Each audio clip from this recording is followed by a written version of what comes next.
વિદ્યાર્થી મિત્રો, આજે ફરીથી જે સૂત્ર આપણે ભણ્યા હતા વક્ર સપાટી માટે ગોળીય વક્ર સપાટી માટે જે સૂત્ર મળ્યું હતું આપણને, એ સૂત્ર ઉપર આગળના દાખલા અને એ દાખલામાં આપણે સમજશું કે હવા સિવાય જો બીજો કોઈ વક્રી ભવનાંક આપ્યો હોય તો એ વક્રી ભવનાંકની અંદર આપણે કઈ રીતે પ્રશ્ન કરી શકીએ, અથવા તો વક્રી ભવનાંકની કિંમતો અલગ અલગ આપેલી હોય, કોઈ 3/2 આપી હોય, 4/3 આપી હોય, અથવા તો 5/2 આપેલી હોય, તો એમાં કઈ રીતે આપણે પ્રશ્નોને સોલ્વ કરી શકીએ સમજીએ. આપણે સૌથી પહેલા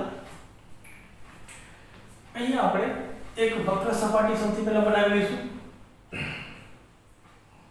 બરાબર, વક્ર સપાટી વધારે વક્ર થઈ ગયું લાગે છે. ઓકે, આ વક્ર સપાટી છે આપણી પાસે અને અહીંયા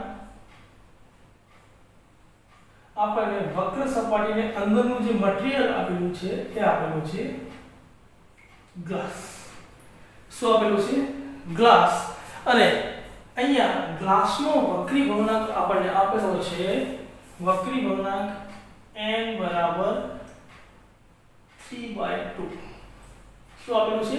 n બરાબર 3/2. અહીંયા આપણે મુખ્ય અક્ષ લઈ લઈએ તો મુખ્ય અક્ષ આપણને આપેલો છે અહીંયા.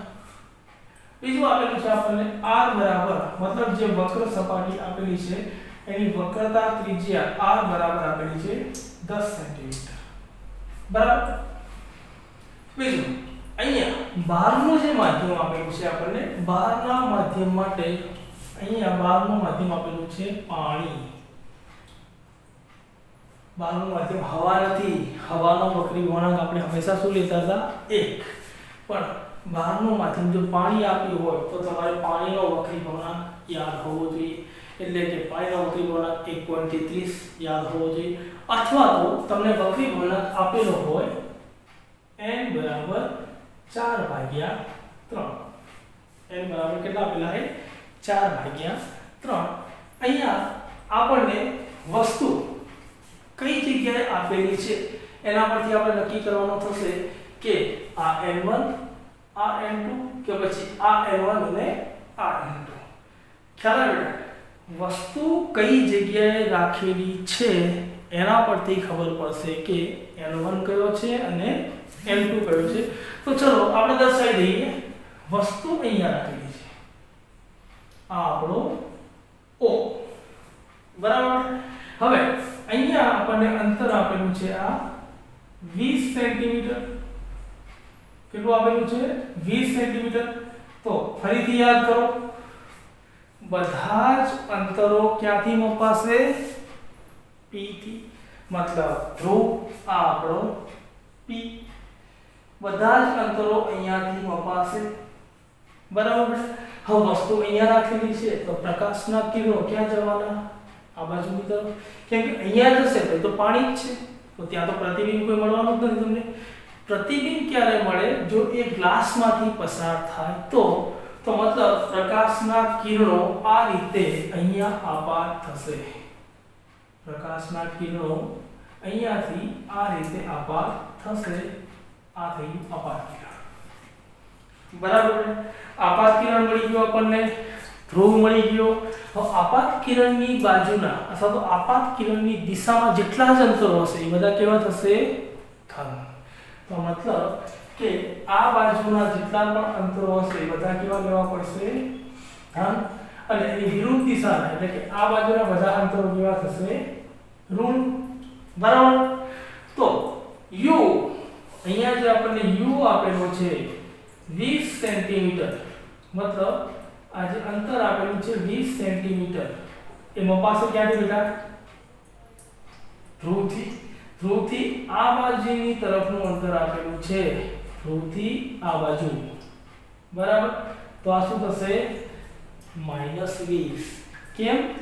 આપાત કિરણની વિરુદ્ધ દિશાના બધા અંતરો કેવા થશે? માઈનસ. તો સૌથી પહેલા આપણે લખી લઈએ કેટલી વસ્તુ આપેલી છે. તો સૌથી પહેલા n1 કેટલો આપેલો છે? 4/3. બીજું n2 કેટલો આપેલો છે 3/2. ત્રીજું u કેટલું આપેલું છે આપણને 20 કે -20 -20. અને ચોથું r આપણને કેટલો આપેલો છે 10 સેન્ટીમીટર. હવે r પ્લસ આવશે માઈનસ આવશે બેટા? r બધા જ અંતરો ક્યાંથી મપાશે p થી, અને r ક્યાં આવશે? અહીંયા ક્યાંક આવશે, આ c. તો અહીંયા ક્યાંક જો r આવશે તો આ બાજુનું અંતર એટલે કે આને કહેવાશે r. r બરાબર 10. જો r બરાબર 10 હોય તો r અહીંયાથી મપાય, આ દિશામાં મપાય, તો આ દિશાના બધા અંતરો કેવા થશે? ધન. એટલે r કેવો આવશે? ધન. ખ્યાલ આવ્યો બેટા? જો બધી વસ્તુ ફરીથી સમજી ગયા તમે. દાખલો કરવો હોય તો સૌથી પહેલા n1 અને n2 તમને ખબર હોવી જોઈએ. u પ્લસ છે કે માઈનસ છે ખબર હોવી જોઈએ. r પ્લસ છે કે માઈનસ છે ખબર હોવી જોઈએ. એની સાથે સાથે તમને એ પણ ખબર હોવી જોઈએ કે આપાત કિરણની વિરુદ્ધ દિશા અને આપાત કિરણની દિશાના અંતરો ધન અને ઋણ હોય છે, જેના આધારે u અને r તમે લખી શકો. બરાબર? હવે અહીંયા જુઓ, સૂત્ર શું આવશે બેટા આપણું? n2 ભાગ્યા v માઈનસ n1 ભાગ્યા u બરાબર n2 માઈનસ n1 ભાગ્યા r. બરાબર? કિંમત મૂકીએ. n2 3/2 નીચે v ઓછા n1 4/3 નીચે u કેટલો આપેલો હોય? -20. બેટા આમાં ખબર પડી? નથી પડી. ફરીથી n2 કેટલો આપેલું હોય?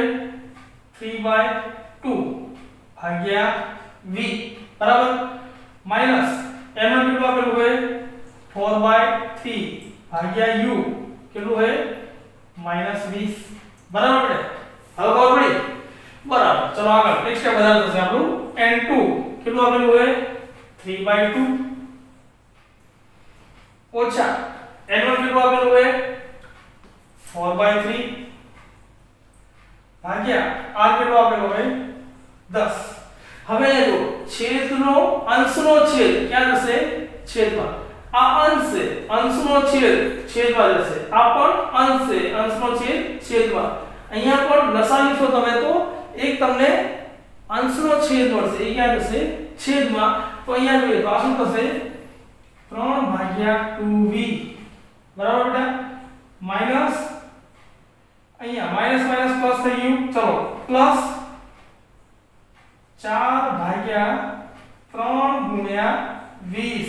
અંશનો છેદ છેદમાં જાય બેટા. અંશનો છેદ છેદમાં. થોડું ઘણું તમારે મેથેમેટિકલી યાદ રાખવું પડશે બાયોલોજી વાળા વિદ્યાર્થીઓ. અંશનો છેદ છેદમાં જાય અને છેદનો અંશ ઉપર જશે. ખાસ ધ્યાન રાખવાનું, આમાં લોચા નહીં મારવાના. એટલે કે આ ટાઈપના બધા પ્રશ્નો ખોટા પડશે કે જેની અંદર વક્રી ભવનાંક તમને અપૂર્ણાંકમાં આપેલો હોય 3/2 1/2 5/2 5/3 4/3 અપૂર્ણાંક આપેલો હશે તો લોચા થશે. એટલે આ યાદ રાખવાનું, અંશનો છેદ છેદમાં જશે અને છેદનો છેદ અંશમાં જશે. આ વસ્તુ યાદ રાખવાની. અહીંયા લસા લઈએ. શું થશે લસા? 6. લસા થશે લગભગ આપણો 6. તો અહીંયા 6 વડે ગુણવા ઉપર શું થશે? અહીંયા 6 લાવવા હોય તો 3 × 6 એટલે ઉપર 3 થી ગુણવા પડે. 3 તરી 9 માઈનસ અહીંયા કેટલા વડે ગુણવા પડશે? 6 લાવવા માટે 2 વડે તો ઉપર 2 વડે તો 4 × 8 અને ભાગ્યા હજુ 10. બરાબર? હજુ આપણે અંશનો છેદ છેદમાં નથી કર્યો અને નવા સ્ટેપમાં કરીએ તો અહીંયા જો બેટા 3/2v અહીંયા 5 થાય 5 × 20 અહીંયા શું થશે? +1/15 બરાબર. અહીંયા 9 માંથી 8 જાય તો 1/6/10. હવે 6 નીચે આવી જશે તો શું મળશે આપણને? ફરીથી જો અહીંયા 3/2v + 1/15 બરાબર 1 ભાગ્યા 6 નીચે આવી જાય 6 ગુણ્યા 10 60 અંશનો છેદ છેદમાં અંશનો છેદ છેદમાં બરાબર અહીંયા જોઈએ હવે તો 3 ભાગ્યા 2v વત્તા 1 ભાગ્યા 15 બરાબર 1 ભાગ્યા 60 બરાબર આને આગળ લઈ જઈએ તો 3 ભાગ્યા 2v બરાબર 1 ભાગ્યા 60 ઓછા 1 ભાગ્યા 15 તો અહીંયા લસા લઈએ લસા શું થશે બેટા આપણે લસા લઈએ ફરીથી અહીંયા તો 3 ભાગ્યા 2v બરાબર આ બંનેનો લસા થશે 60 તો 60 તો છે જ અહીંયા તો ઉપર 1 નો 1 માઈનસ આને 60 કરવા માટે કેટલા વડે ગુણવા પડશે 15 ચોક 60 એટલે 4 વડે ગુણવા પડશે તો ઉપર પણ 4 વડે એટલે 4 બરાબર બેટા તો અહીંયા 3 ભાગ્યા 2v બરાબર -3 ભાગ્યા 60 એક માંથી 4 જાય તો કેટલા વધે -3 3 નહીં લખવાના ઊંધું નહીં કરવાનું 4 ઓછા 1 1 ઓછા 4 મતલબ એક માંથી જો 4 બાદ કરીએ તો -3 વધે તો અહીંયા -3 है આપણે આ બાજુ અહીંયા +3 है વચ્ચે બરાબરનું ચિહ્ન है તો 3 થી 3 શું થઈ જશે કટ થઈ જશે વધ્યું આપણી પાસે 1 ભાગ્યા 2v બરાબર -1 ભાગ્યા 60 બરાબર બેટા અને ઉલટું કરી દઈએ તો 2v બરાબર -60 તો v બરાબર શું થશે બેટા -60 ભાગ્યા 2 તો આપણને મળશે v બરાબર -30 જો બેટા v બરાબર શું મળ્યું -30 મતલબ અહીંયા આપણને માઈનસ ચિહ્ન બતાવે છે તો મતલબ માઈનસ એટલે આપાત કિરણની વિરુદ્ધ દિશા તો આ 20 છે પણ હજુ અહીંયા ક્યાંક પાછળ અહીંયા તમને પ્રતિબિંબ I મળે છે ખ્યાલ આવે બેટા અહીંયા તમને પ્રતિબિંબ I મળે છે કેટલા અંતરે 30 સેન્ટીમીટર અંતરે તમને પ્રતિબિંબ મળશે તો આ આપણને વસ્તુ મળી હવે પ્રતિબિંબ કેવું મળશે આભાસી કે વાસ્તવિક પ્રતિબિંબ કેવું મળશે આભાસી કે વાસ્તવિક તો આપણે શું કીધું હતું જો u અને v ના મૂલ્યો અથવા તો ચિહ્નો અલગ અલગ હોય તો પ્રતિબિંબ કેવું મળશે વાસ્તવિક મળશે બરાબર બેટા પણ અહીંયા u કેવું તો આપણી પાસે માઈનસ v પણ કેવું મળ્યું માઈનસ મતલબ બંનેના ચિહ્નો કેવા થઈ ગયા બંનેના મૂલ્યો અથવા તો ચિહ્નો કેવા થઈ ગયા સરખા અને જો સરખા હોય તો પ્રતિબિંબ કેવું મળશે બેટા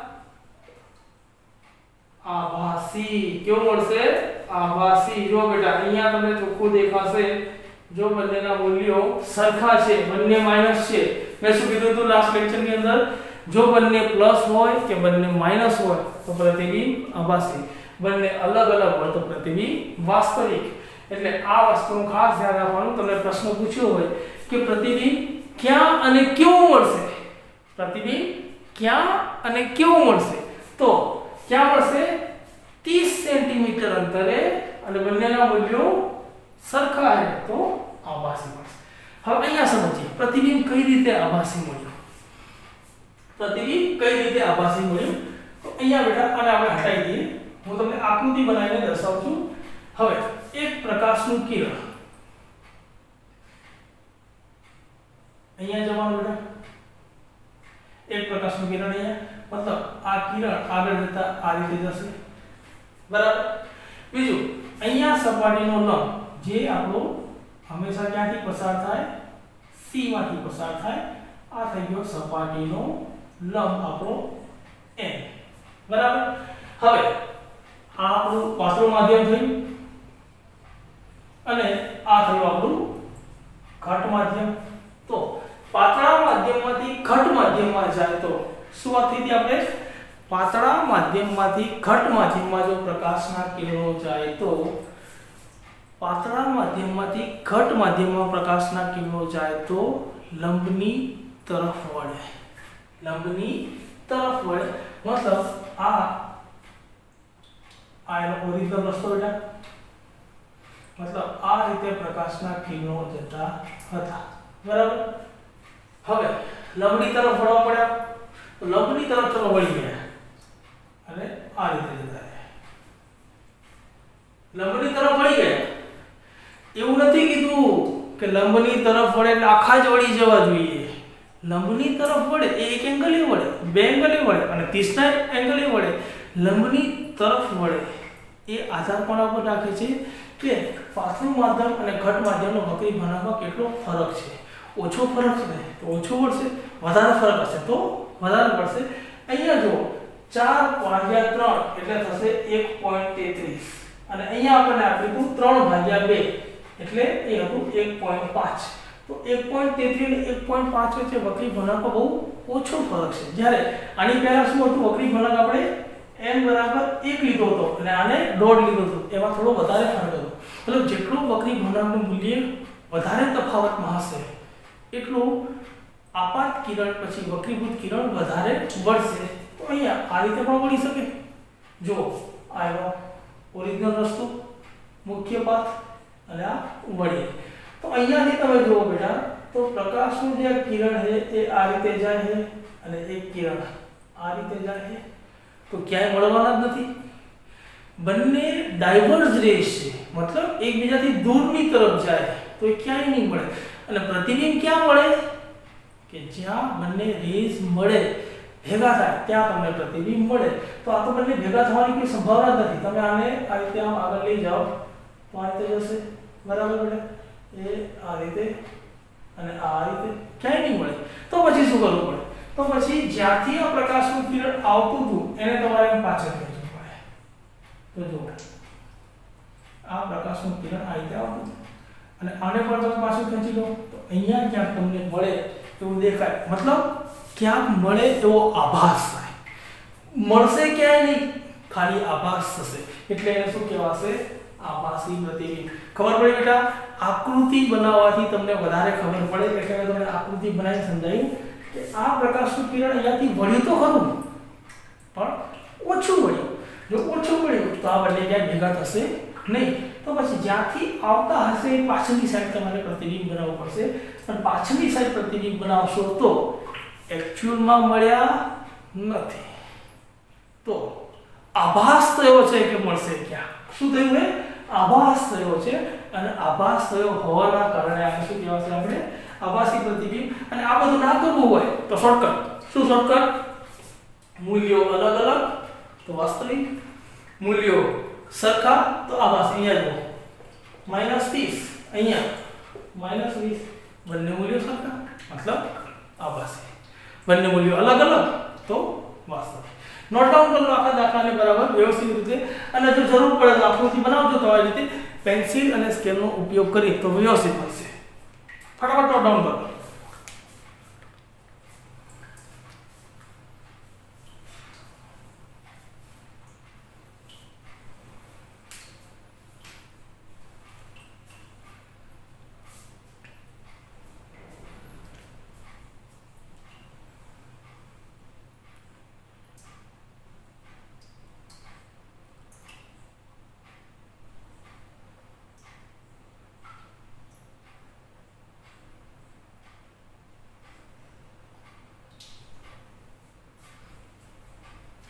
જે વિદ્યાર્થી મિત્રોને આ દાખલામાં ખબર ના પડે તે એકવાર ફરીથી વિડિયોને પોઝ કરીને શાંતિથી જોવાનો, એક એક સ્ટેપને વારાફરતી પોઝ કરી જોવાનો, જેને અહીંયા ખબર ના પડી હોય એ પણ બે વારનો પોઝ કરીને 8મા 9મા 10માનું ગણિત યાદ કરીને આ સ્ટેપ લખવાનો, બરાબર। બીજું આ બંને મુદ્દા ખાસ યાદ રાખવાના, ના હોય ને તો દાખલા કરો ત્યારે બંને મુદ્દા લખી જ નાખવાના સાઈડમાં। અને બુકની અંદર જેટલા પણ આવા દાખલા આપ્યા હોય જેની અંદર પાણી અને ગ્લાસ વક્રી ગુણાંક તરીકે આપ્યા હોય એ બધા જ દાખલા તમારે જાતે કરવાનો ટ્રાય કરવાનો। અને જો આ દાખલાઓમાં કે કેલ્ક્યુલેશનમાં ક્યાંય ખબર ના પડે તો ગ્રુપની અંદર તમારે મેસેજ નાખવાનો, એટલે શું થશે, આના રિલેટેડ જે ક્વેરી હશે હું તમને સોલ્વ કરી આપીશ, બરાબર. પણ બધા જ દાખલા કરવાનો ટ્રાય કરવાનો, એક પણ દાખલો છોડવાનો નહીં. નીટ અને જેડબલઈમાં આ જ ટાઈપના દાખલા હોય છે, બસ ખાલી આમાં રકમનો ફેરફાર હશે. મેથડ આવડી ગઈ, રકમ ગમે તે હોય કોઈ ફરક પડતો નથી. આ 20 ના બદલે તમે 30 લઈ લો, 40 લઈ લો, 50 લઈ લો, કોઈ ફેર ના પડે, ખાલી રકમ અલગ અલગ મળે.